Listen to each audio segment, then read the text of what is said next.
Oui, donc moi je travaille, je suis à mon compte en fait, et je travaille je fais du conseil dans le développement durable de façon générale, mais dernièrement un peu plus dans le thème de la mode responsable. Je suis avec ma petite fille là en ce moment, donc si vous entendez après je Pas de souci. rebasculerai, enfin si vous pouvez le faire en mode mute parce que voilà. Et donc comme c'est un sujet comme c'est un sujet important, la traçabilité dont on parle beaucoup, je voulais en savoir plus un petit peu sur ce qui peut se faire, sur les initiatives, etc. Bonjour à tous. Bonjour. Donc moi, je suis professeur en école de commerce et je donne cours sur développement durable et entrepreneuriat social. Et donc, l'importance de la mode dans ces thématiques la mode est importante. Donc, c'est pour ça que je suis intéressé à suivre ce type de formation. Merci. Bonjour Guillaume de chez Tex Europe. Donc nous on est créateurs-fabricants et la traçabilité est un sujet important pour nos clients et pour nous-mêmes. Donc aussi intéressé par la formation ou l'information donnée par Stéphane. Bonjour à tous. Moi, de mon côté, j'ai un parcours de communicante et je souhaite aujourd'hui, je suis en transition professionnelle, me réorienter sur des missions d'accompagnement sur les problématiques de RSE. Donc, j'ai suivi le World Forum et aujourd'hui, je suis quelques ateliers et conférences des Fashion Green Days ayant moi-même travaillé dans la mode. Bonjour, du coup Mathilde Bell, je suis chef de projet et responsable RSE chez Pip My Team. On est une agence qui aide les entreprises dans leur communication en fait par l'objet ou le textile publicitaire. Donc on vend beaucoup de textiles aux entreprises. On essaye justement d'emmener nos clients et nous-mêmes de se sourcer vers principalement des fournisseurs qui travaillent de façon éco-responsable. Et c'est pas toujours facile, on va dire, de tracer la supply. Donc voilà, donc c'est pour ça que je m'intéresse à ça aujourd'hui. Et je suis toute la semaine avec vous, les Fashion Green Days. Bonjour, Maximilien Ripoche, Résilience. Je suis chef de projet Impact et notamment Impact environnemental. Et j'ai en fait très récemment étudié comment l'impact technologique de la traçabilité sur des composants type NFC ou RFID peuvent impacter très négativement, suivant leur durée de vie, la traçabilité dans toute la partie textile. Je suis donc doctorante, j'ai écrit une thèse sur la traçabilité et la transparence dans le textile. Et je fais ça au sein d'une entreprise qui s'appelle Bellara Numérique et qui développe un outil pour piloter la supply chain et qui donc adopte un module de traçabilité à l'intérieur de ce logiciel, voilà, qui permet d'informer pour l'instant les entreprises et très bientôt pour le consommateur final. Je suis donc Christelle Desmarais, je suis responsable de projet économie circulaire au sein de la région Hauts-de-France, dans la direction 3e révolution industrielle et services économie circulaire. Donc moi, notamment dans mes missions, j'accompagne à la transition vers l'économie circulaire de la filière textile des Hauts-de-France. Et moi, je m'intéresse à cette thématique et je veux comprendre un peu quels sont les enjeux et quelles actions éventuellement une collectivité pourrait mettre en place ou quel projet à soutenir dans ce cadre. Voilà.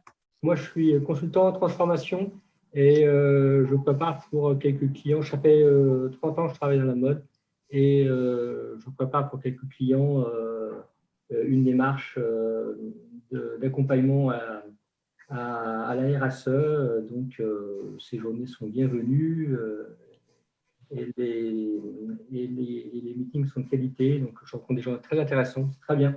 Voilà, donc pour l'instant je suis une éponge, j'écoute, j'essaie de retenir. Aujourd'hui, ce que je vous propose, donc voilà, dans cet atelier traçabilité sur les vêtements et les chaussures, on parlera surtout bien sûr de ce secteur-là, c'est un petit peu de découvrir plusieurs sujets. Donc on a déjà fait un petit tour de table, mais voilà, un petit peu le sommaire que je vais vous proposer aujourd'hui. Ça va être d'abord de travailler sur ce que c'est que la définition de la traçabilité et des objectifs de traçabilité qu'on va mettre derrière, tout ce qui va être les arguments clés pour engager la traçabilité, même si vous êtes déjà engagé sur le sujet, mais c'est souvent des sujets qui sont intéressants.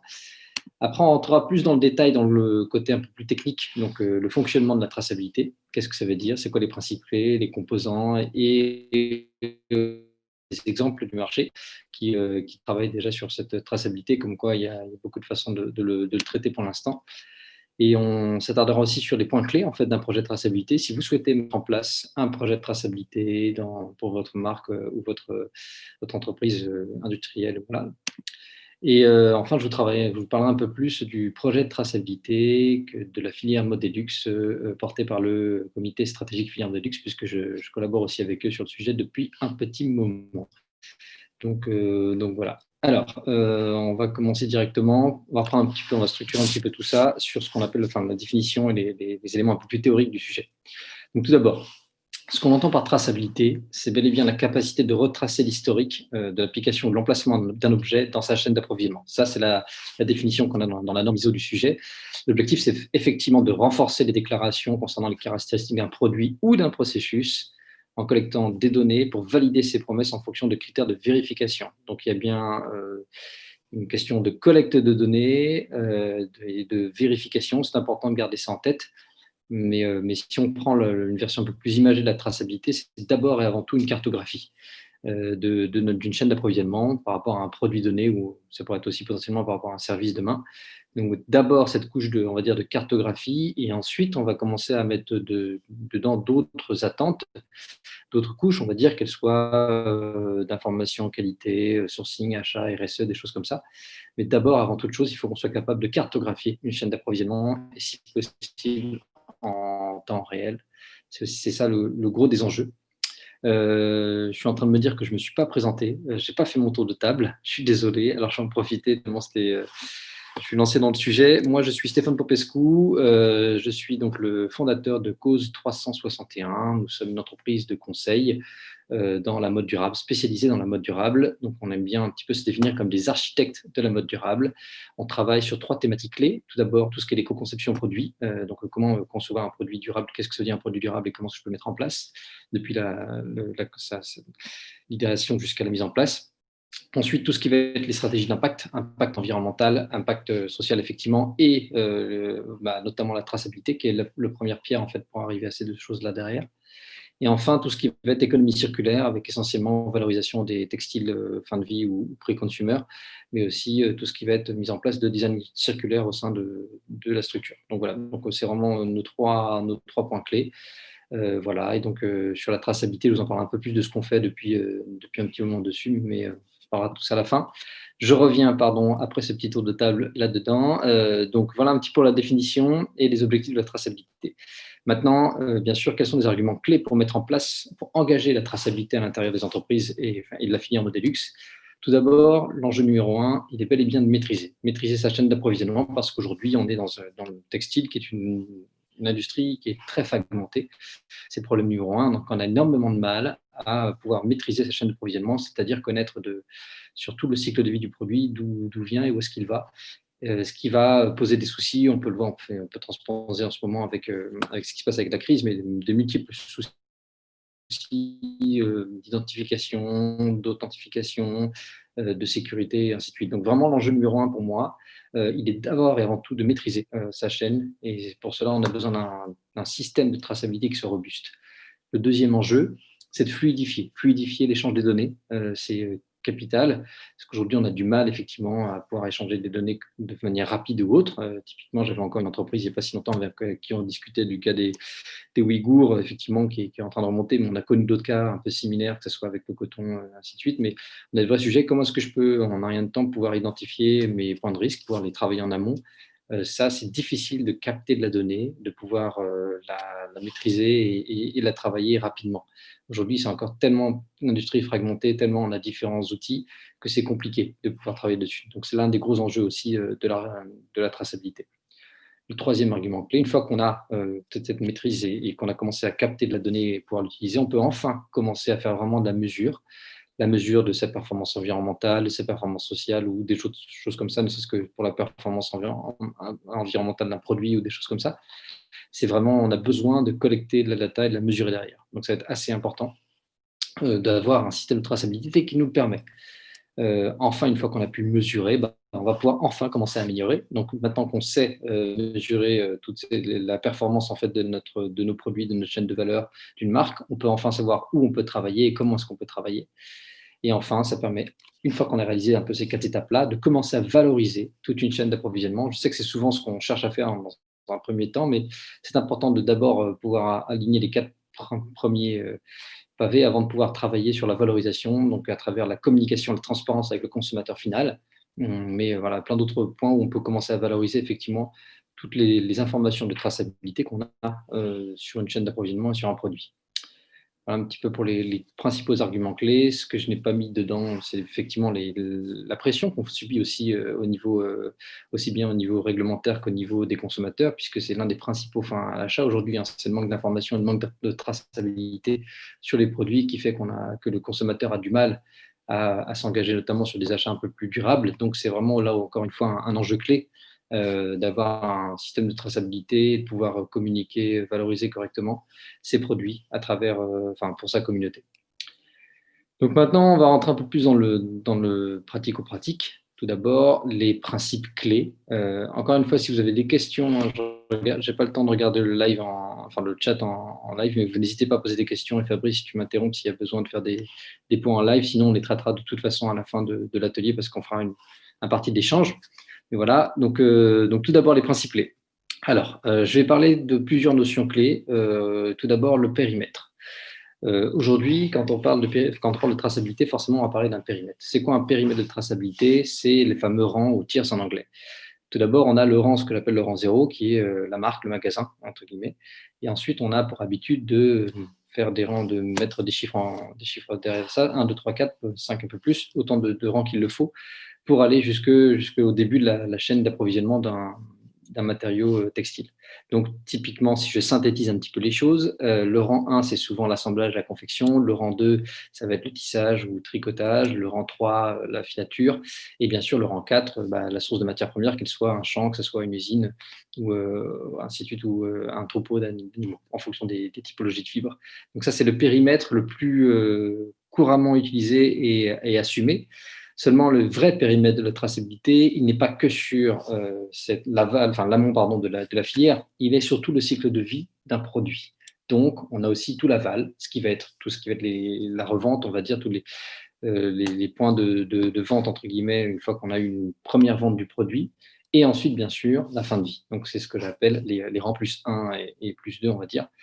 Donc, voici un petit peu tout le périmètre qu'on peut avoir au global dans la traçabilité.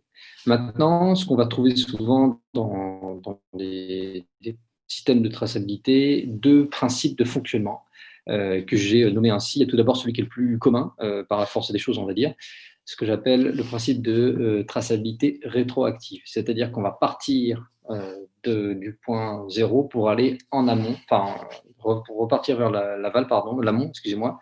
Donc, essayer de remonter la chaîne, souvent en cascade, pour essayer de connaître d'où viennent les matériaux, les composants et les process et toute la chaîne de valeur.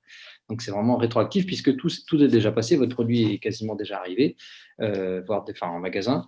Le but, c'est de remonter. Et une fois qu'on a remonté, c'est de pouvoir après redescendre sur sa chaîne de valeur. Donc aujourd'hui, la majorité des initiatives qu'on va retrouver, c'est souvent une traçabilité rétroactive qui part de la marque et qui remonte jusqu'au champ. Donc on s'arrête sur la moitié, on va dire, du périmètre. On n'a pas encore beaucoup d'initiatives qui s'attaquent à l'aval, mais ça commence aussi. En tout cas, encore une fois, le périmètre de la traçabilité, au-delà de chacune des initiatives, il est bel et bien depuis la naissance du plus petit composant, donc la fibre du produit, jusqu'à la fin de vie, voire demain jusqu'à la 2e, 3e, 4e vie. On peut imaginer ça avec des boucles, notamment en termes d'économie circulaire, bien sûr. Donc le premier principe, la traçabilité rétroactive, et on trouve aussi des projets en beaucoup plus petite quantité de traçabilité que moi j'appelle cycle de vie. Donc là, on part dans le sens naturel, voilà, depuis le début. Donc ça va forcément, c'est un projet qui doit être initié, c'est des systèmes qui sont initiés par des parties prenantes, notamment de l'amont. Donc voilà, et qui vont donc descendre jusqu'en aval, et si possible, l'objectif est d'aller jusqu'à la fin de vie. Donc ça aussi, c'est encore en train de se structurer. Mais voilà, donc on a bel et bien 2 principes dans la façon de travailler, rétroactif ou cycle de vie. Voilà pour les deux premières notions clés, périmètre et principe de traçabilité. Deuxième notion, il y a plusieurs types de traçabilité. Il y a tout d'abord celle qui est un peu plus empirique, on va dire. Donc je reprends mon périmètre, bien sûr. il y a ce qu'on appelle en français la traçabilité papier, ou la paper trail en anglais, qui existe depuis pas mal de temps et qui réside surtout dans la certification. On verra un exemple un peu tout à l'heure, mais voilà, les certifications qu'on peut avoir aujourd'hui sur notamment des matériaux durables ou autres permet d'avoir une traçabilité papier, donc ce qui permet effectivement à travers un jeu documentaire et ou pas des audits sur site, de pouvoir tracer toute une chaîne d'approvisionnement d'un produit. Souvent, on va donc depuis la base de la matière, donc le champ et ainsi de suite, jusqu'au magasin, jusqu'à la porte du magasin, on va dire ça comme ça. Donc, on est capable de tracer ça. Quand je dis on, c'est la filière. Une partie du moins de la filière est capable de tracer ça. La problématique, il y en a plusieurs, c'est que de un, en termes de sécurité, c'est pas très sécure puisqu'on peut facilement, et il y en a souvent, falsifier ces documents-là. Donc il faut pouvoir verrouiller tout ça, mais il y a encore beaucoup de problématiques sur ce point-là. Le deuxième souci qu'on peut trouver, c'est la lenteur. Effectivement, c'est fait un petit peu en temps masqué en lien avec les commandes qu'on a tout au long de la chaîne de valeur, mais néanmoins, ça met un certain temps. Troisième problème, c'est que toutes ces données-là ne sont pas forcément partagées. Donc, on a des difficultés à retrouver l'information de façon claire et encore plus sur certaines certifications. Il y a effectivement une traçabilité, mais il n'y a pas de transparence. C'est-à-dire que le rang 0, la marque, va connaître son rang 1, mais elle ne connaîtra pas forcément son rang 2, ni son rang 3, ni son rang 4, puisque grâce à certaines certifications, on peut aussi avoir...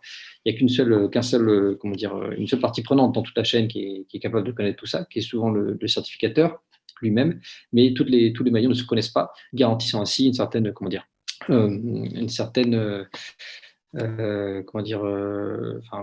privacy, on va dire en anglais, mais voilà, pour que chacun n'ait pas à déployer ou du moins à montrer sa supply chain à son maillon supérieur. Donc, ce n'est pas forcément une chaîne qu'on peut être transparente, qu'on peut valoriser comme telle après derrière au niveau de la marque. Donc, voilà. Et enfin, le dernier point clé, souvent le dernier problème qu'on a avec la traçabilité papier, c'est qu'elle n'est pas n'est pas attachée au produit. Donc, ce n'est pas une traçabilité qui est liée au produit. Donc, encore une fois, comment est-ce qu'on peut bien rendre compte de ça au niveau du produit? Ça reste compliqué. Donc, du coup, face à cette traçabilité qui a quand même le mérite d'exister depuis pas mal d'années sur pas mal de certifications et qui marche aujourd'hui, on aperçoit de plus en plus de développement de ce qu'on appelle la traçabilité digitale, donc qui va, en fait, si je simplifie, qui va digitaliser toutes les données qu'on peut capturer à travers la traçabilité papier et bien plus encore, et qui va notamment des gros bénéfices aussi, qui va souvent la sécuriser à travers plusieurs technologies. Donc, la plus en vogue en ce moment, c'est la blockchain, effectivement, qui peut permettre tout ça, et qui va aussi fluidifier la collecte et la gestion des données, et donc aussi accélérer tout ça, et donc permettre de valoriser un peu plus facilement une traçabilité. Mais par contre, encore une fois, il n'y a pas de cette traçabilité digitale est donc par essence digitale, donc elle n'est pas reliée sur le produit. Et ça encore, c'est une autre problématique, mais elle offre énormément de possibilités, de potentiel. Et elle connaît un fort développement ces 2 dernières années. Et c'est loin d'être fini. Donc, la troisième type de traçabilité qu'on rencontre, c'est ce qu'on appelle la traçabilité physique.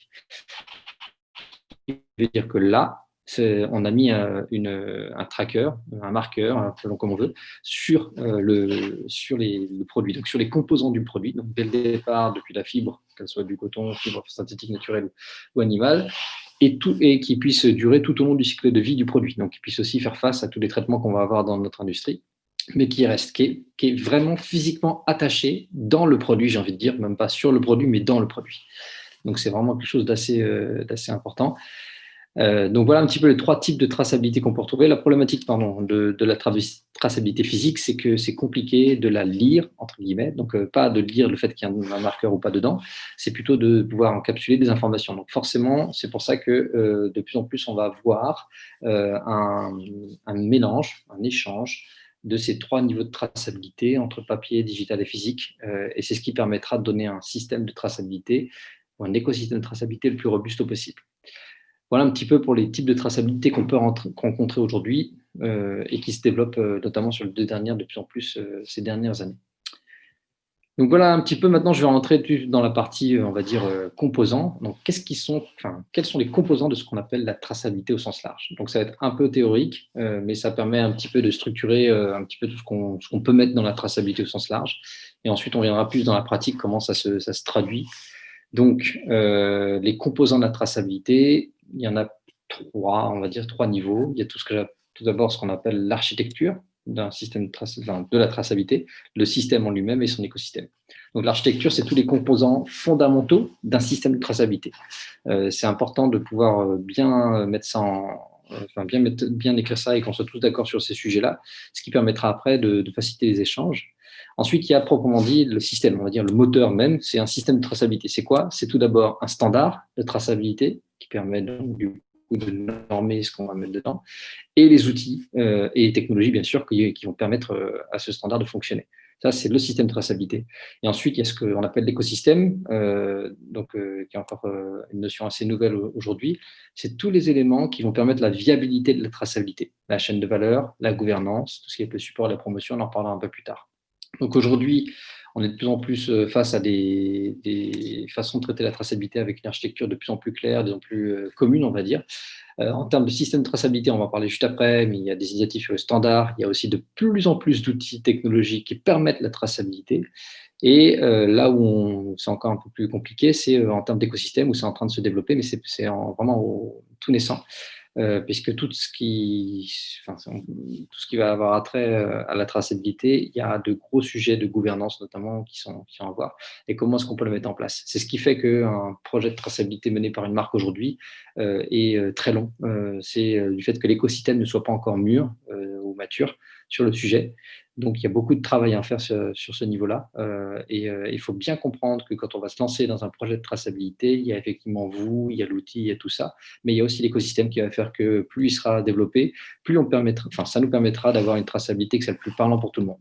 Donc, c'est vraiment des choses qui vont bouger dans ces 10 prochaines années, pas à pas. Hein, donc, il ne faut pas être trop demandant au départ, mais en tout cas, ça va énormément avancer. Donc, si on regarde dans le détail maintenant de chacun de ces éléments-là, qu'est-ce qu'on appelle architecture aujourd'hui? Quels sont les éléments clés? Je ne suis pas sûr qu'on va faire un cours de 3 heures là-dessus non plus, mais les éléments clés. Quand on parle de traçabilité, il nous faut un système de traçabilité qui doit être capable d'identifier une série d'actifs traçables. Alors, désolé pour les termes très académiques, mais il fallait vraiment trouver des choses qui soient bien écrites. Donc, des actifs traçables. Donc, on va voir un petit peu après ce qu'on appelle des actifs traçables, mais notamment un vêtement, un composant, des choses comme ça. Il faut pouvoir l'identifier à partir d'un point d'entrée dans la chaîne de valeur jusqu'à un point de sortie. Donc, on revient à notre notion de périmètre et quel périmètre on doit prendre dans un système de traçabilité. Ensuite, ce système doit être capable de marquer chacun de ces actifs traçables avec un identifiant unique. Et donc là, on verra un petit peu la question des identifiants uniques un petit peu près, mais on en parlait tout à l'heure sur la RFID ou des choses comme ça, par exemple. Il doit être aussi capable d'enregistrer et de lier ces identifiants uniques à des informations clés. Donc, je vous parlais tout à l'heure de cartographie sur la traçabilité et d'informations qu'on va rajouter en plus, qualité transactionnelle, RSE, on peut imaginer énormément d'informations qu'on peut rajouter dessus. Et ensuite, il y a quand même un point clé aussi quand on parle de traçabilité, on doit pouvoir disposer d'un processus de vérification des informations parce que la traçabilité ne vous donnera pas la vérité. Ça n'a aucun rapport avec la véracité d'une donnée. Peu importe la technologie que vous utilisez ou pas, ce n'est pas parce que vous avez un système de traçabilité que ce que vous allez trouver dedans sera vrai. Donc, c'est important de bien comprendre que ça n'enlève pas, en rien, si possible, le processus de vérification de contrôle, mais qu'on peut effectivement, qu'on a déjà en bonne partie et qu'il va falloir continuer à mettre en place. Ça va permettre de l'accélérer, mais voilà. Donc, voilà un petit peu les points clés qu'on a quand on parle d'architecture d'un système de traçabilité.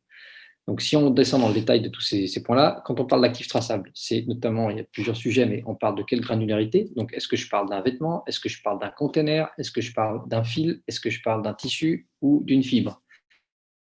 J'ai envie de vous dire, on est obligé de parler de tout ça, puisque je vous le rappelle, dans tout le périmètre, on va commencer du champ, donc on va parler de fibres, jusqu'en partie au produit fini, donc on va aller au fur et à mesure, on va parler de composants, fils, tissus, et ainsi de suite. On va arriver à un vêtement qui ensuite va rentrer dans un conteneur, il va falloir parler de conteneur, puis après être désagrégé de nouveau. Donc, c'est là toute la difficulté de la traçabilité, c'est d'être capable de descendre dans un niveau de granularité très, très fin, parce qu'on en a besoin, de composants quasiment, mais de remonter au produit, on va dire, fini, voire à son unité commerciale, quand on parle de conteneur ou de commande, et de redescendre à la fin de vie du produit jusqu'au niveau de chacun des composants pour pouvoir activer le recyclage du produit, par exemple. Donc, c'est vraiment important. Donc, on est effectivement un système qui nous permet de gérer cette granularité et de gérer aussi les transformations produits. Quand il passe d'un état à un autre, d'un fil à un tissu, ainsi de suite, c'est important de pouvoir avoir toutes ces notions-là, que ces actifs traçables changent d'état, on va dire ça comme ça, au fur et à mesure du maillon de la chaîne. Deuxième point clé, on en a déjà parlé, le périmètre. Donc là, pareil, c'est quand on se dit le point d'entrée, le point de sortie, c'est forcément un lieu avec des critères spécifiques. Par exemple, ça va être, voilà, le lieu de point d'entrée, ça va être le champ de coton, mais qui est, entre guillemets, biologique. Donc, cultivé selon des règles biologiques. Donc, il y a à chaque fois ces informations-là, ces doubles informations de où est-ce qu'on commence, avec quel est le critère spécifique qu'on veut rentrer dedans. Ensuite, il y a les identifiants, donc on en a parlé aussi, donc qui sont des identifiants physiques ou administratifs. Quand je parle effectivement d'unité commerciale, c'est typiquement le cas. Est-ce que j'ai parlé d'un bon de commande ou autre? Donc voilà, ça c'est important aussi à mettre en place et de pouvoir être sûr que ces identifiants se retrouvent sur chacun des actifs traçables, bien sûr. Et ensuite, il y a toutes les informations de traçabilité. Donc là, j'en ai listé quelques-uns, mais c'est loin d'être les seuls. Hein, mais les informations liées au produit, donc un petit peu la BOM ou des choses comme ça, tout lié à ces processus de transformation au fur et à mesure. Toutes les informations qu'on pourrait penser, la qualité, le transactionnel, qui est un gros sujet de débat au global, puisqu'il y a des notions de prix qui peuvent être privées, entre guillemets. Et enfin, ce qu'on attend tous, effectivement, tous les critères d'information RSE, tout simplement. Ensuite, comme on l'a dit, le dernier point, c'est la vérification. Donc là, encore une fois, que ce soit dans la demande de la donnée, de confirmer la véracité de ces données, et enfin de surveiller et de protéger le système au sens large pour être sûr qu'on a des données qui soient fiables à l'intérieur et qui ne soient pas non plus accessibles en fonction des différents opérateurs. Donc voilà, donc c'est vraiment l'architecture, c'est un point clé. Et encore une fois, je reprends un peu l'exemple de l'architecte. Hein, c'est avant toute chose, avant de construire la maison, il faut être sûr que les plans marchent, qu'on ait bien calculé tout ce qu'il faut pour être sûr que la maison de la traçabilité, on va dire ça comme ça, soit quelque chose qui fonctionne, qui remplisse son besoin et qui soit le plus durable possible. Donc c'est pour ça que c'est des sujets assez importants et qui ne sont pas forcément toujours traités, qui sont de plus en plus traités au niveau filière, on va dire, voire étatique. Et ça arrive de plus en plus pour notre secteur. Voilà un petit peu pour l'architecture. Maintenant, passons au système. Donc, on a dit d'abord, l'architecture, c'est tous les éléments fondamentaux d'un système de traçabilité. Maintenant, un système de traçabilité est composé d'un standard de traçabilité et d'outils avec des technologies dedans. Donc, tout d'abord, quand on parle d'un standard, c'est tout simplement pour dire quelles sont les données dont on a besoin, comment est-ce qu'on les qualifie et comment est-ce qu'on va, quels sont les formats d'échange en fait, pour qu'on parle bien la même langue, on va dire ça comme ça, du moins la même langue informatique. Et le dernier point, donc c'est ce qu'on appelle le composant du standard et du système, le format d'échange numérique. Et après, le dernier point qui est important à noter dans les standards aussi qui sont en train d'être travaillés, c'est comment est-ce qu'on encourage les politiques, quand je dis les politiques, c'est aussi bien la gouvernance des entreprises que des États, à pouvoir travailler sur ces sujets-là. On va en parler juste après.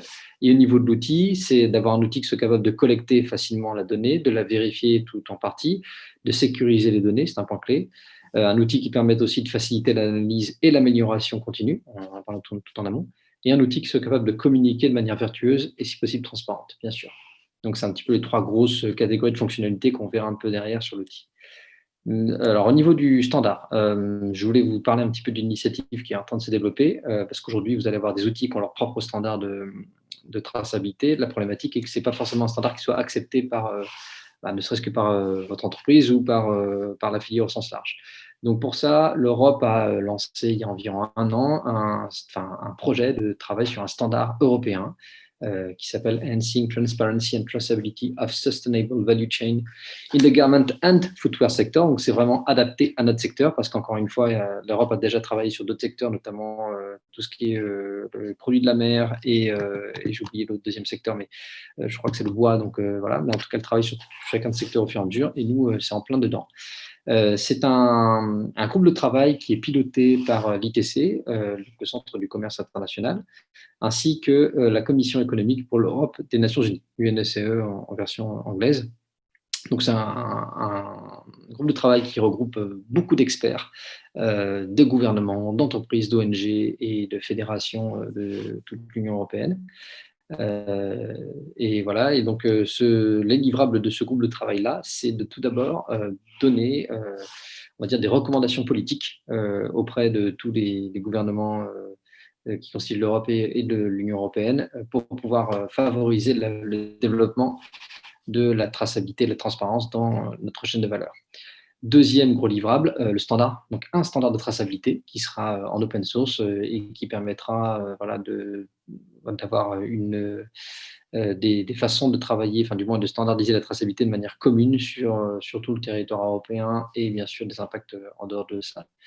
Il y a aussi comme livrable, ils travaillent sur justement un outil de transparence et de traçabilité, hein, donc ils sont en train de le mettre en place.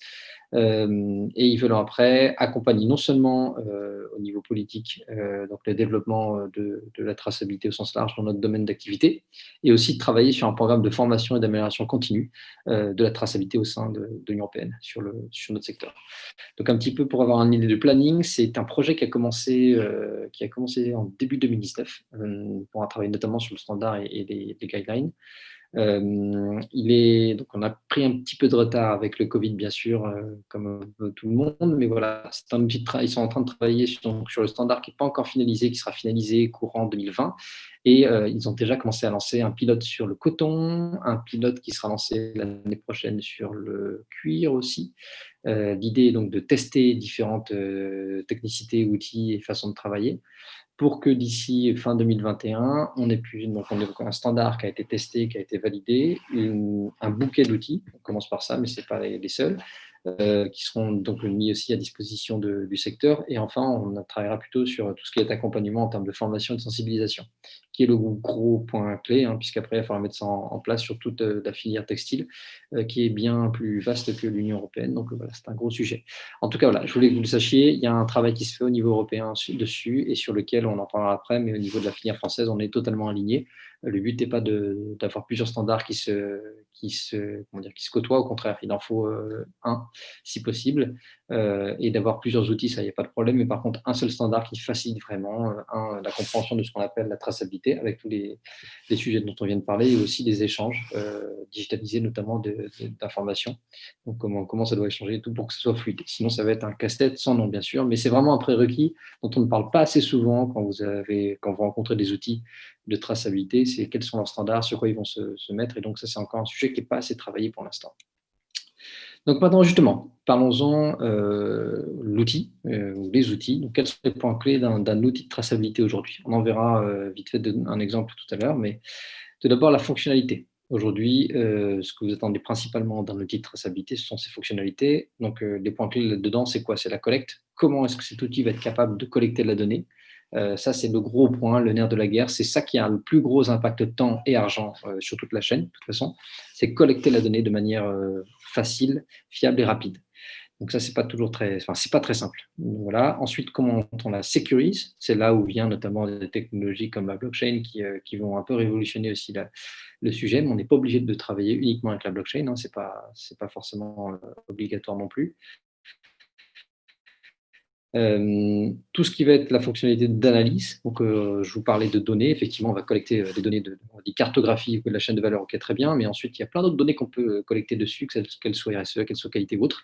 Donc l'intérêt va être aussi d'analyser cette donnée, et donc ces outils-là sont de plus en plus capables de faire la business intelligence, comme on appelle, et de pouvoir vous faciliter le travail d'un acheteur, le travail d'un sourceur, le travail d'un CSR manager, voire le travail d'un gestionnaire de filière ou voilà, au global. Donc, c'est vraiment des outils qui sont aussi au service de la performance. Et c'est important de bien l'avoir en tête. Et enfin, ce qu'on attend souvent en premier, on va dire, c'est la visualisation de la chaîne de valeur, que ce soit pour les gens en interne, donc pour l'entreprise, ou pour sa communauté, client, et ainsi de suite. Donc forcément, on passe aussi en plus, ces outils développent des fonctionnalités de communication à travers des applications mobiles, à travers des QR codes, à travers des sites dédiés où ils vont vous aider à communiquer dessus.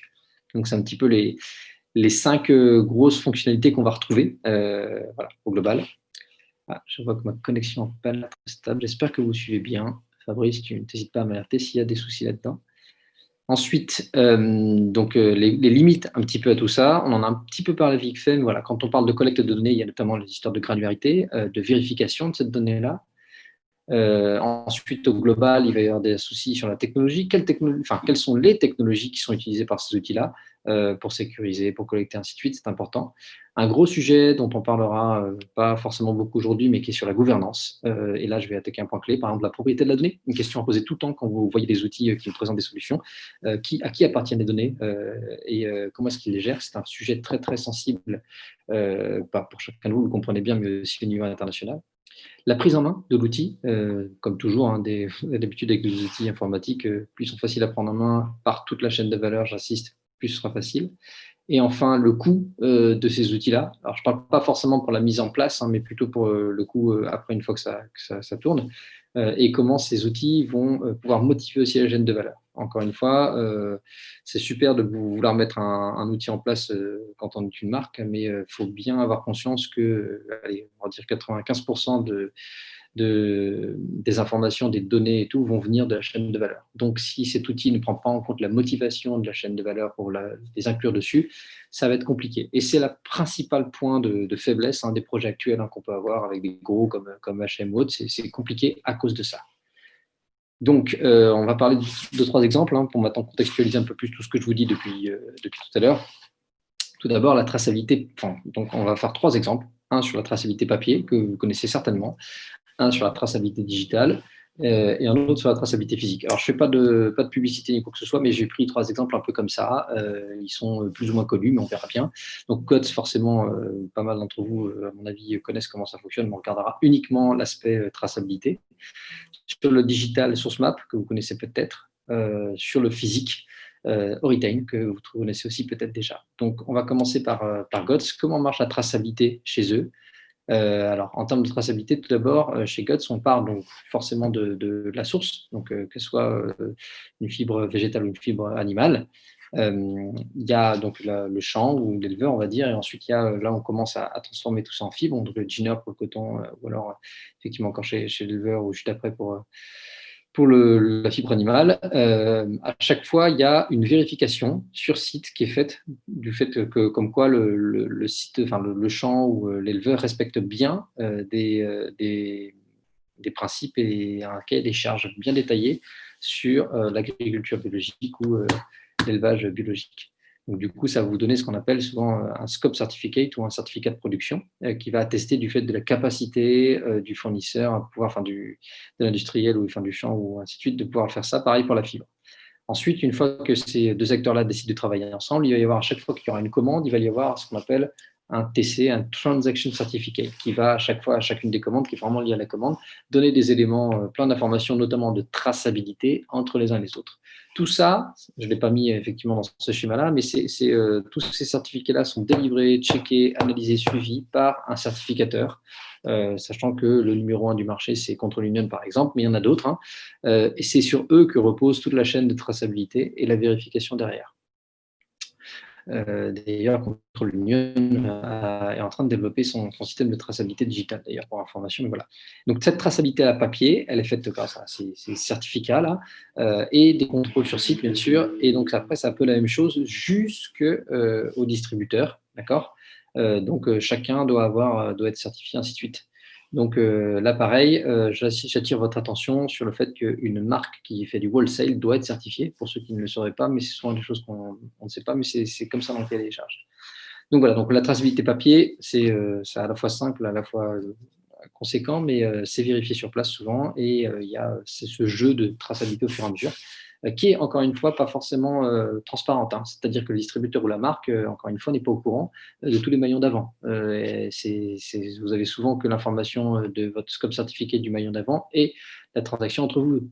Tout ce qui se passe avant, vous ne l'avez pas forcément, sauf si vous arrivez à l'avoir de votre demande, mais il faut encore une fois le vérifier, et ainsi de suite. Donc voilà.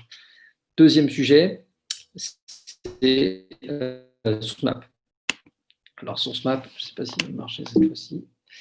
Alors, je ne sais pas si vous voyez bien mon écran. Hop.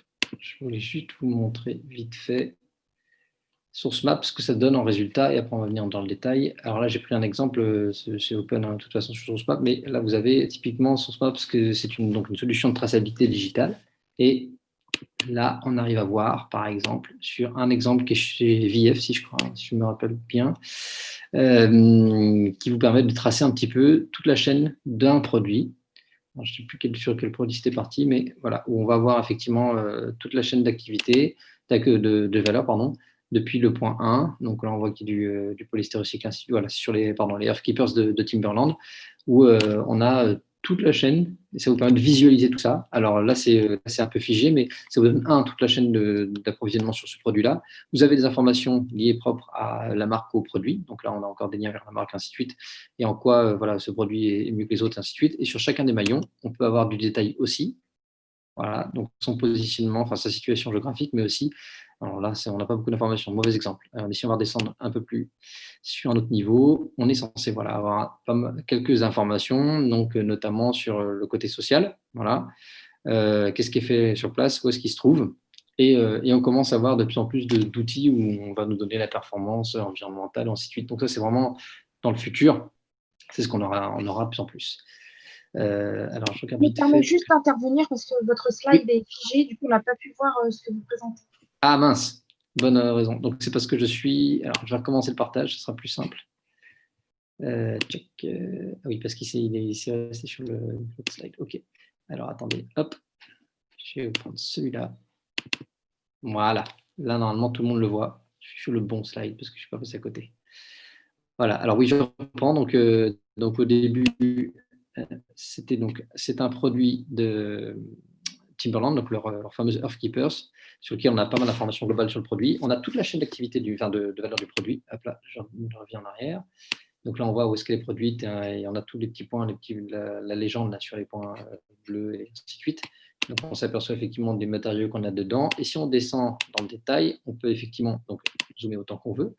Et du coup, on peut aussi avoir des informations sur sa chaîne d'approvisionnement. Donc là, c'est assez basique, hein, mais voilà, c'est où est-ce qu'elle se situe, 2-3 photos, voilà, ainsi de suite. Ça permet de valoriser un petit peu, de donner un peu plus de contenu. Des informations sociaux, donc voilà, effectivement, la taille de l'usine, le gender mix et des choses comme ça. Et parfois, on a même des certifications qu'on peut avoir au global. Donc on les voit justement, notamment sur le côté RSE, le GW, donc c'est lui, il est en silver, et ainsi de suite. Et donc là, vous voyez, alors ça, je n'ai pas le détail, mais traçabilité physical et traçabilité paper, je ne sais pas trop ce qu'ils veulent dire par là, mais en tout cas, on a pas mal d'éléments.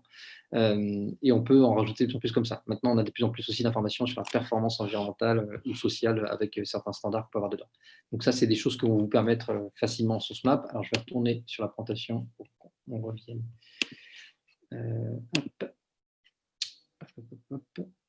Voilà. Et donc sur SMAP, en fait, il y a plusieurs fonctionnalités. Il y a tout d'abord ce qu'on va appeler la visualisation, on vient de le voir, hein, et l'identification des fournisseurs qui va vous permettre effectivement… Alors, SourceMap pardon, je ne l'ai pas dit, mais c'est une solution digitale de traçabilité qui est sur le principe de la traçabilité rétroactive.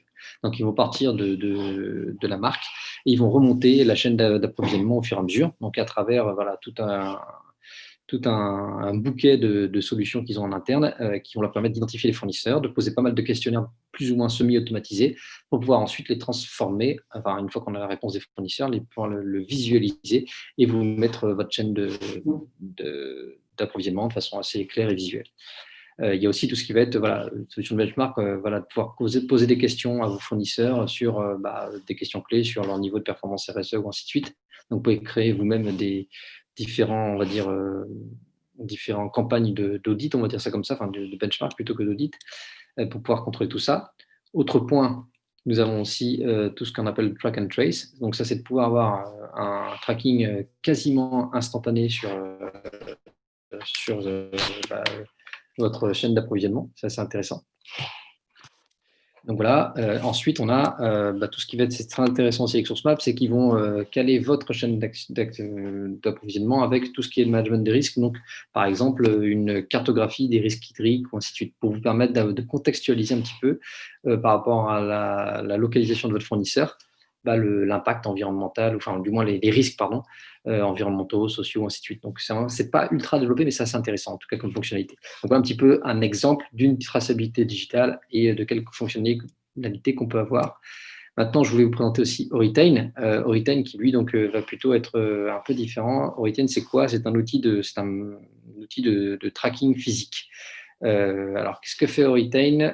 Ils vont tout simplement détecter le profil isotopique de votre matériau de base. Donc, par exemple, chacun des matériaux animaux, ce que vous voulez, minéraux ou organiques, par rapport à où est-ce qu'ils vivent, où est-ce qu'ils poussent, ont des caractéristiques d'isotopes propres. Donc, ça va être, on va dire, une identification de leurs atomes. Là, c'est vraiment au niveau très détaillé, assez propre. Même si on parle d'un coton qui est fait en Chine et un coton qui est en Inde, ils ont une signature, un profil, on va dire, isotopique différent.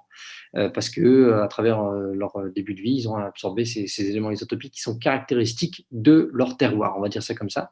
Donc, au début, ce que fait Oritain, c'est qu'il va mapper ces caractéristiques. Donc là, par exemple, si je me souviens bien, sur tout ce qui est coton américain, ils ont mappé 99% du coton américain. Donc, ils ont un profil isotopique de 99% des cotons américains. Et ce qui leur permet de créer une sorte d'empreinte en fait, digitale, qui sont dans leur propre système à eux. Ensuite, ils vont juste avoir à collecter tout au long de la chaîne de valeur ou sur le produit fini tout simplement ces différents cotons, ces différents échantillonnages. Ils vont les tester. Et là, on va voir tout de suite si oui ou non ça coïncide au profil, donc à l'empreinte qu'on avait mis au début ou pas.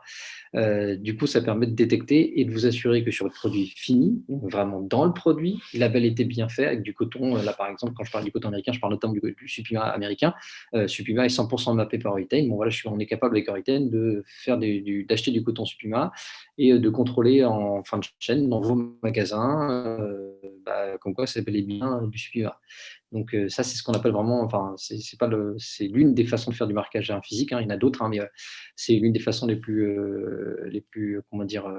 dans le produit, les plus robustes, puisqu'aujourd'hui, tout ce qui va être, on va dire, technique, comme la RFID, NFC ou autre, on a un problème de miniaturisation pour aller au niveau de la fibre. Alors que là, Oritain, c'est vraiment détecté par rapport au niveau de la fibre. Donc on n'a pas c'est le plus petit, même plus, c'est au niveau atomique. Donc ça, c'est intéressant. Voilà un petit peu pour les 3 exemples. Voilà. Donc maintenant, je vais repasser aussi, on a vu architecture, on a vu outils. Maintenant, je voulais vous parler un peu plus de l'écosystème.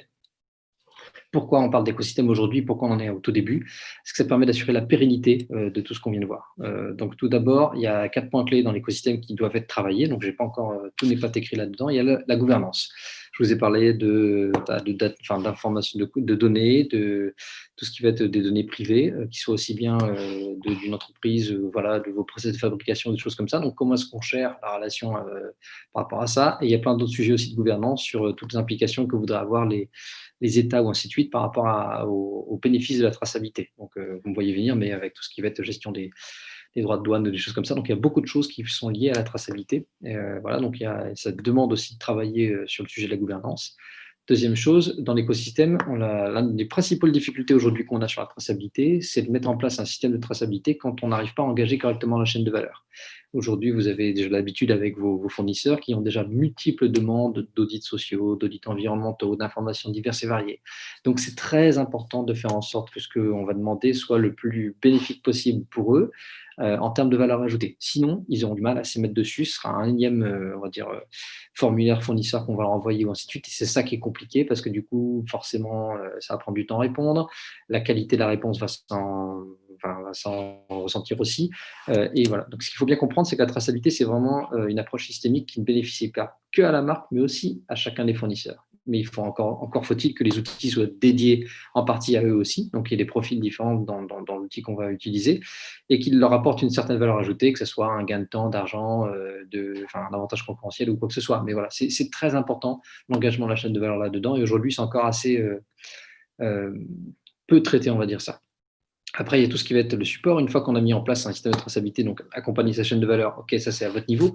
Mais au niveau d'une filière, c'est comment est-ce qu'on accompagne toutes nos entreprises et pas que des grands groupes. On a vu qu'effectivement, des grands comme H&M ont mis déjà la traçabilité, surtout leur rang 1. Ok, c'est super, ils ont peut-être les moyens, mais qu'est-ce qu'on fait quand on est une marque beaucoup plus petite, quand on est un fournisseur beaucoup plus petit?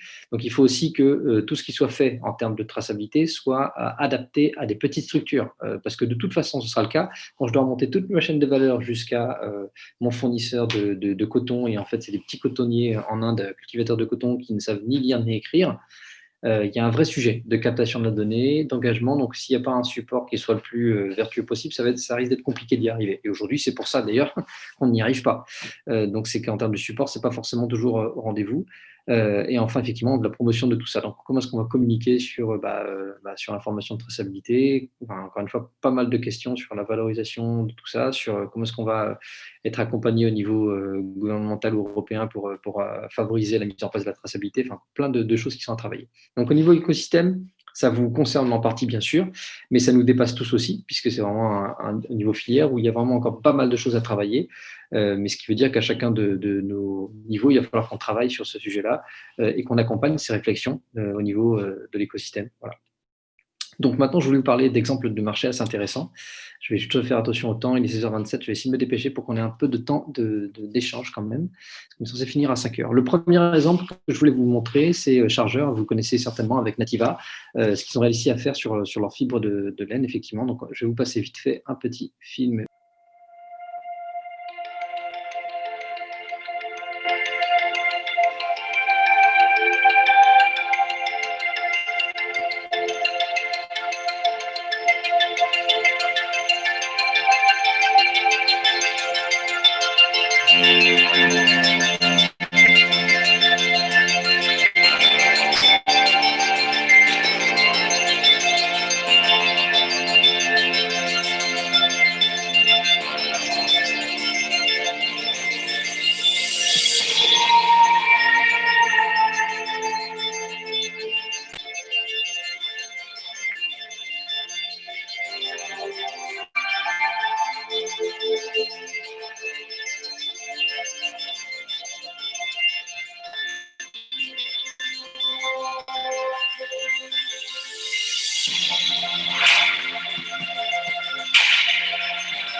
Nativa, vous avez vu un très bel exemple de valorisation de leur chaîne d'approvisionnement, mais ils ont fait un excellent travail quand même, qui a mis quasiment 2 ans.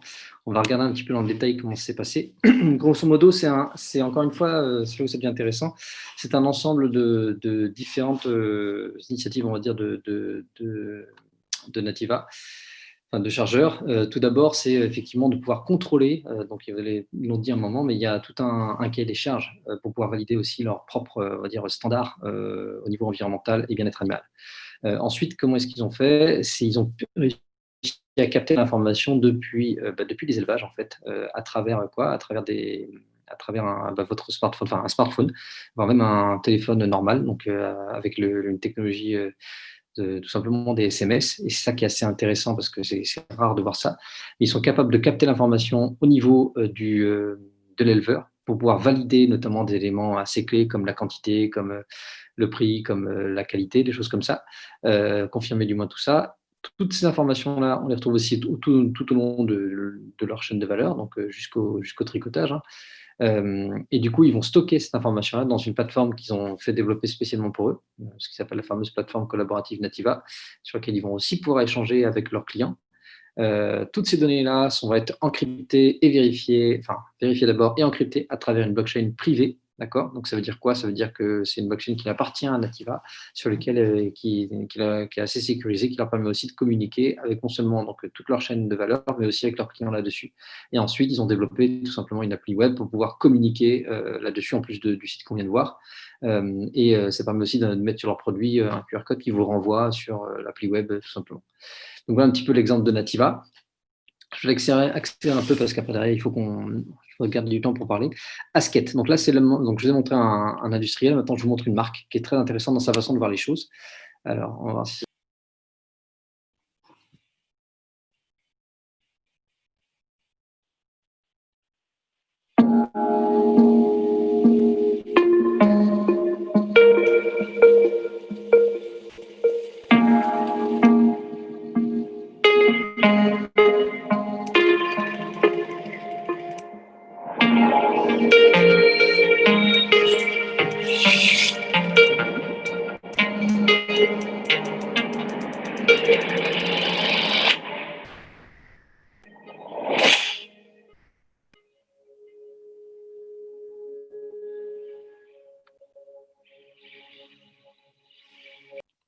Donc là, c'est assez intéressant aussi, la façon dont ils vont traiter de la traçabilité.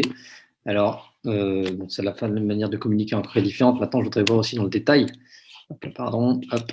Il y a encore une partie, excusez-moi. Hop, là. Voilà. Alors, c'est ce que j'appelle la traçabilité assez pragmatique dans la façon de travailler. Tout d'abord, ils ont mis en place, parce que ça manquait, un standard. Alors, un standard sur comment ils allaient qualifier les informations de traçabilité. C'est encore différent, mais c'est pouvoir donner, notamment ils ont introduit une notion que je trouve très intéressante d'indice de traçabilité, que je travaille aussi actuellement là-dessus, pour pouvoir donner d'où viennent l'information et comment est-ce qu'ils peuvent être sûrs qu'ils ont 100% de l'information de traçabilité. Donc, pour bien couvrir tout le périmètre dont on a parlé tout à l'heure, sachant que ça s'arrête à leur niveau, le périmètre de traçabilité. Deuxième chose qui est important dans ce travail de traçabilité, ils l'ont mis en place, ils l'ont lancé en 2018. Aujourd'hui, ils ont une collection de 22 vêtements à Asket. Ce n'est pas aussi énorme que certaines marques, mais néanmoins, 22 vêtements, ça demandait quoi? Ça demandait plus d'un an de travail et ils se sont rendus compte que derrière 22 vêtements, il y avait 400 étapes et lieux de fabrication. C'est vraiment ce qu'on disait tout à l'heure, du fait qu'on a une chaîne très fragmentée. Ce qui a donné lieu à 4 challenges qui sont en train de travailler sur ce sujet de traçabilité. Tout d'abord, l'industrie très fragmentée. Comment est-ce qu'ils peuvent faire en sorte d'avoir une chaîne d'approvisionnement qui est beaucoup moins fragmentée que ce qu'ils ont aujourd'hui? Deuxième sujet, il y a énormément de mélange de matières par rapport aux origines. Donc, on mélange plusieurs cotons ensemble pour pouvoir donner un seul fil ou ainsi de suite. Donc, ce qui fait que ça dilue encore plus et ça rend de plus en plus difficile la traçabilité. Donc, comment avoir un outil qui permette de gérer cette problématique-là? Troisième sujet, c'est plus humain, c'est la réticence au partage d'informations, difficulté des fournisseurs de bien comprendre. C'est pas forcément pour cacher, mais parfois pour cacher pour des secrets, on va dire, de business, mais il y a souvent aussi la difficulté de comprendre ou alors d'avoir de plus en plus de boulot. Et plus on est une petite marque, plus ce buying power, entre guillemets, est compliqué à mettre en place, ou c'est du moins, il faut mieux aller partir sur une relation de partenariat. Et enfin, le quatrième point dont on parlait tout à l'heure, le fait d'avoir un manque de standardisation de l'information entre chaque pays, entre chaque personne, carrément pas avoir son propre petit glossaire de ce comme on appelle les sujets les informations de traçabilité, et ça, c'est très problématique. Donc aujourd'hui, en 2019, Asket est arrivé à ce qu'ils considèrent, eux, comme étant 74% de traçabilité de toute leur collection, alors que la filière, a priori, est en moyenne à 28%. Donc c'est vrai qu'ils sont assez intéressants, mais encore une fois, ils ont une petite collection. Donc tout ça pour dire que, on a pas mal de problématiques qui sont systémiques, qui ne sont pas forcément liées à la marque ou à une personne, une entreprise en particulier, et de deux, c'est quand même un travail qui est assez conséquent, qui va prendre du temps. Même une entreprise comme Asket, qui est quand même aussi son avantage concurrentiel principal, la traçabilité, ça lui met énormément de temps pour y arriver. Donc voilà, ils ne sont pas toujours encore derrière à 100%. Donc c'est bien pour faire comprendre que ce sujet-là, il est quand même assez capital et il va prendre du temps. Donc maintenant, venons au projet de traçabilité. Ce que je voulais, c'est juste vous donner un petit peu les clés les plus importantes. Tout d'abord, quand on veut mettre en place un projet de traçabilité, il y a la phase de cadrage qui va être vraiment importante parce qu'on ne va pas pouvoir aller sur du 100% de traçabilité tout de suite, donc il faut cadrer. Il faut cadrer pourquoi est-ce que je veux faire un projet de traçabilité, quels sont les objectifs, et surtout mettre des objectifs qui soient réalistes, sinon ça va être l'arlésienne, et pouvoir déjà savoir si on veut valoriser ou pas les livrables, comme on peut le voir, est-ce que je peux commencer à communiquer sur où est-ce que je fais, ou ainsi de suite. On ne peut pas tout faire dans un projet de traçabilité tout de suite, c'est important de bien cadrer ça. Notamment les notions aussi de périmètre, où est-ce que je vais aller descendre, à quelle profondeur, ainsi de suite, les types de données que je vais collecter et quels résultats j'aimerais avoir et comment je veux les traiter.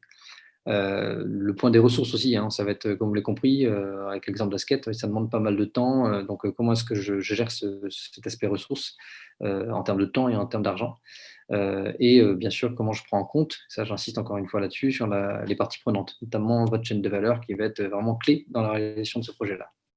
Ensuite, c'est de choisir le bon outil. Alors là, je n'ai qu'un seul conseil à vous donner, c'est de faire un maximum de benchmark avant toute chose. De toute façon, une fois que vous aurez benchmarké les meilleurs outils, il va falloir les tester. Est-ce que ça vous conviendra à vous, ce type d'outil ou pas? C'est une bonne question. Est-ce qu'il répond aussi au standard global ou ainsi de suite? Il y a des bonnes questions. Et après le coût, sachant que ça c'est très divers et varié sur le marché en fonction des technologies et de ce qu'on vous vend derrière. Par exemple, nous on a analysé environ pas mal une vingtaine d'outils, on va en parler après, mais sur 14 critères clés, donc il y en a pas mal quand même, donc on peut en mettre pas mal. Ensuite, il y a piloter son projet en lui-même. Une fois qu'on a bien cadré son projet, qu'on a choisi, qu'on pense avoir choisi un ou plusieurs outils qui sont les bons, un projet de traçabilité, c'est est-ce que je veux le faire tout seul, donc en interne, donc c'est moi avec ma chaîne de valeur, et ou est-ce que je veux plutôt aller sur un projet filière? Je vous en parlerai un petit peu après. Ensuite, comment est-ce que je motive ma chaîne de valeur? Je vous l'ai dit plusieurs fois, c'est vrai que c'est important. Même si en interne ou filière, il y a vraiment un sujet de vous n'êtes pas tout seul. Vous êtes la quintessence d'une chaîne de valeur, donc il faut aussi l'engager dedans. Comment est-ce que je me fais accompagner? Je prêche un peu pour ma paroisse, mais ça va être important aussi bien sur l'outil que sur l'accompagnement au sens large. Voilà. Alors, je passe un petit peu vite dessus parce que je voudrais qu'on passe un peu de temps à discuter, qu'il est déjà 40. Je voulais juste vous parler, pour finir là-dessus, sur le projet de traçabilité de la filière Modélux française, puisque je collabore avec le comité stratégique filière Modélux. C'est quoi un comité stratégique filière? C'est sous tutelle du ministère de l'économie il y en a eu un pour chacun des filières. C'est un comité qui va travailler sur les axes stratégiques pour la filière. Donc là, en l'occurrence, pour notre filière Modélux, l'un des axes stratégiques, c'est la traçabilité. Donc, vous pouvez retrouver sur Internet le contrat stratégique de filière Modélux et vous verrez que dedans, il y a l'axe numéro 5, dont l'objectif au global, si je synthétise, c'est quoi? C'est de mettre en place une traçabilité pour la filière Modélux française. Donc, pas forcément un outil en particulier, mais en tout cas de pouvoir accompagner toute la filière française pour se doter d'outils de gouvernance et d'un écosystème de la traçabilité. Comment est-ce qu'on travaille ça au niveau français? On travaille avec un projet en 3 temps, on va dire. Tout d'abord, il y a eu une phase d'étude entre 2019 et 2020, avec un groupe de travail dédié dans lequel Cause 361, nous étions le pilote, pour étudier la traçabilité textile et les besoins de la filière et proposer des recommandations au CSF, ce qu'on a fait en juillet de cette année. Ensuite, on va passer bientôt à la deuxième étape, l'étape d'expérimentation de 2020 à 2021, sur laquelle on va mettre en place un standard, des pilotes et aussi un système de gouvernance. Donc ça, c'est des choses aussi que Cause va aussi piloter là-dedans. Donc, vous pourrez en parler avec moi plus tard, mais voilà, c'est aussi quelque chose qui va, on espère, finir en 2021. Et enfin, d'ici 2022, commencer à faire un déploiement, si on y arrive, dans ce timing-là, donc de mettre notamment formation de toute la filière, tous ceux qui sont dans ce projet-là, et la mise en place du management de la traçabilité au niveau de la filière Modélux française. Voilà, grosso modo, je ne vais pas forcément, je vais vous passer vite fait le temps 1 qui s'est déjà réalisé, mais il y a eu, ce groupe de travail-là a été mené avec plus de 19 parties prenantes, donc on va voir juste après, ça raconte quoi? 23 personnes, 16 journées de travail, 39 heures de réunion au niveau international, et on a scanné plus de 18 solutions. Je ne vais pas trop rentrer dans la méthodologie parce que voilà, on est passé dedans, mais les participants, pour juste vous montrer que ce groupe de travail, il a été piloté en fait avec, j'ai insisté pour qu'on ait des petits et des grands, des représentants de l'offre et des représentants de la demande et quelques institutionnels. Donc voilà, parmi toutes les structures qui ont fait partie, voilà un petit peu les gens qui en ont fait partie dedans et que je salue encore une fois pour tout le travail qu'ils ont réalisé là-dedans. Voilà, et donc la conséquence, ce qu'on aimerait faire avec ce projet-là, c'est de pouvoir vous donner un petit peu tout ça. Je passe un petit peu plus rapidement, mais de pouvoir, donner des informations de traçabilité sur vos produits, donc de comment est-ce qu'ils sont composés et où a été fait chacune des étapes de production. Donc c'est un peu la cartographie pure et dure, on va dire. Tout ce qui va être des informations sur les labels et les standards, de pouvoir les regrouper à travers cette petite traçabilité. Donc il y a plusieurs sujets, mais voilà. Il y a aussi tout ce qui va être la performance RSE en sens propre. Donc, il y a notamment la fameuse performance orientale produit, un autre sujet sur lequel on travaille beaucoup, nous, chez Cause. La performance sociale, alors ça, c'est une grosse interrogation pour l'instant. Et on est aussi en train de travailler à plusieurs sujets, comme indice de traçabilité, indice de production nationale, qui pourraient être des indicateurs intéressants aussi pour pouvoir juger la pertinence de la traçabilité de tout ça, ou des sujets aussi de production nationale. Donc, je ne vais pas rentrer dans le sujet parce que c'est un vaste débat, mais voilà, et aussi de travailler sur la vérification. Voilà. Donc, idéalement, ce qu'on aimerait proposer aux consommateurs demain grâce à ce projet de traçabilité, c'est d'avoir l'information de cette traçabilité, de ses labels, de la performance RSE et aussi du niveau de vérification de tout ce qu'on lui donne. Voilà.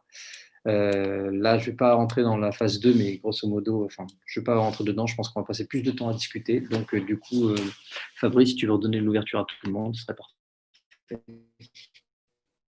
Question, est-ce que vous pensez que ces outils de transparence pour la traçabilité sont uniquement réservés pour les marques de luxe ou les marques dont c'est vraiment le principe de base, comme on parlait là de Asket? Ou est-ce que ça peut aussi marcher pour la grande distribution, pour des plus grandes marques? Alors, merci Pantixa pour la question. Pour moi, c'est vraiment pour tout le monde. Enfin, ça doit être pour tout le monde puisque c'est vraiment un projet qui est systémique. Vous allez devoir intégrer votre chaîne de valeur dedans.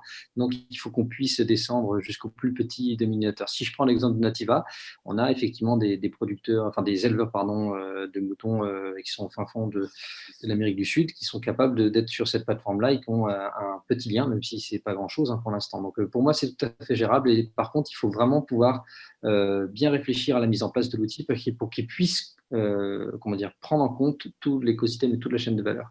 Alors forcément, plus on va monter en haut dans la chaîne, plus on aura besoin de fonctionnalités et de choses assez importantes qui seront forcément plus chères, plus intéressantes, ainsi de suite. Mais c'est vraiment un projet qui soit global et qui n'est pas réservé au luxe. On voit des initiatives qui sont déjà…